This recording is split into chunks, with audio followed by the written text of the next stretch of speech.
All right, guys, we're back. Now we're on to our Sparge. So we're gonna talk a little bit about sparging on the BrewZilla. Vito from MoreBeer here. We've got Andrew from Heretic Brewing, Matt from Danville Brewing. They wanted to get back into home brewing, and I said, I've got an awesome system for us to try. So we're gonna brew on this today and then tell you what we think about it at the end of the day.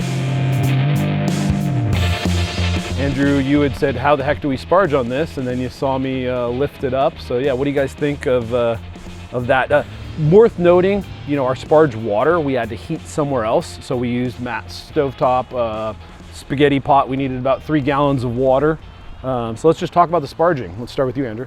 Yeah, I mean, it's, you know, I hate to be harping on the small footprint, but I love the idea of not having 3 26-gallon kettles that I'm dealing with, nor, you know, independent pumps. So just having the ability to pull it up, and it just takes up less room, less equipment, and seems pretty straightforward.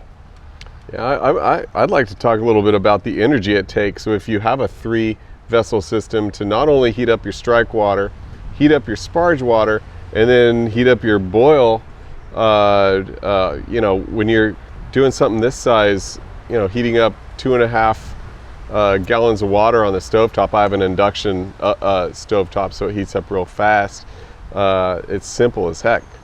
Yeah.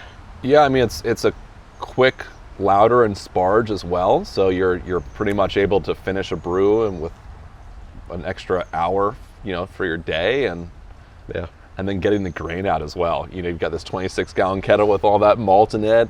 You're having to dump it out and burn yourself, and this you can just lift it up and pour it into a bin, and you're done for the day. Yep. So yeah, nice and easy. As you can see, we put this net on here just as another filtration bed.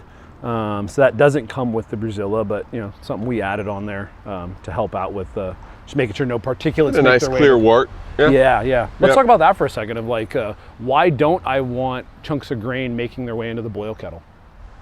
Well, for me, if you're boiling chunks of malted barley grain, you're leaching out tannins from the husk, and a lot of crap that you don't want in your finished product.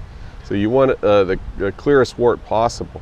Not to mention, we've all had issues with our pumps either cavitating or getting clogged, and so just to have this be a straightforward process where you're not having to troubleshoot a pump throughout the process just makes it easier. Yeah, we're not relying on a pump to pump on top here. We just manually kind of pour it over the top. We use the pump to recirculate and kind of help with that filtering. Yep.